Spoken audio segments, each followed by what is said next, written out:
Meredith was on her way to greatness. She had just finished college and had a nice apartment smack dab in the middle of a good neighborhood and a sturdy job. Her neighbors greeted her warmly and she felt accepted into the area quite quickly. One day, a few months after moving in, while checking her mail, she found a folded piece of paper, one someone had put there by hand. She unfolded it, revealing a love letter. Dear Casey, I've been noticing how beautiful you have been recently. Your stunning radiance brightening up the neighborhood. I hope to talk to you again soon. S.A. Meredith blushed, even though this was obviously meant for someone else. It was flattering nonetheless, and despite the fact that the writer named S.A., most likely standing for Secret Admirer, was not for words, it was still a sweet gesture. She attempted to find this Casey, but to no avail. Apparently she ran off years ago with a boy, but Meredith continued reading them since there was no way to find this Casey. For the following months, Meredith continued to get these love letters. It didn't bother her much at first, due to the fact it seemed to only be a puppy love kind of thing. But the letters quickly turned obsessive sounding, saying things like, "You'll be mine one day, no matter what." Scared her after a while. Eventually she stopped reading the folded papers and just started throwing them out as soon as she saw them in her mailbox. And within a few weeks they stopped appearing. Satisfied that her obsessive secret admirer had given up, she relaxed again, falling into the flow of things as they were before. But one day, as Meredith stepped outside to retrieve her mail, a rock was on top of a folded piece of paper. She picked it up and curiosity drew her to read it. Dear Casey, why do you continue to not read my letters? I work very hard on them, and you just throw them out. Throwing my confessions of love out makes me angry. Getting me angry isn't a good idea, Meredith. The last person who got me angry ended up very, very badly.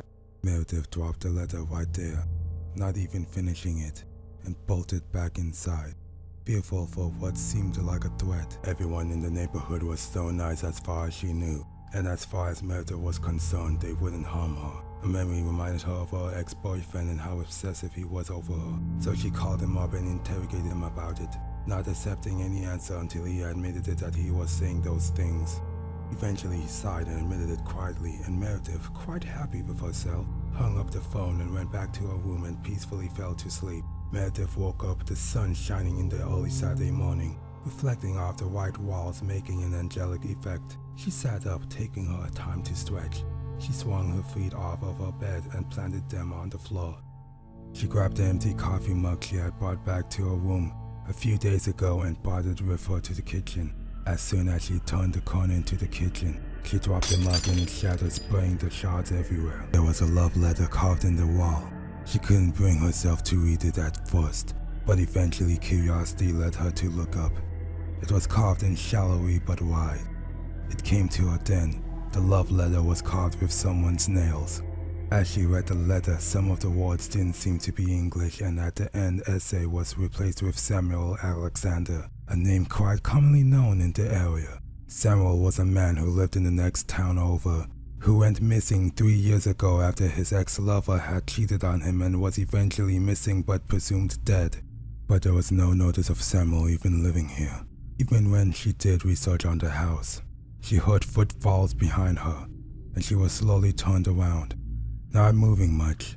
In fear of stepping on a piece of the mug, after noticing nothing was there, she turned back around, and right in front of her was a sickly white thin man in nothing but ripped shorts. Shards of the mug dug deep into his feet, but he didn't seem to mind.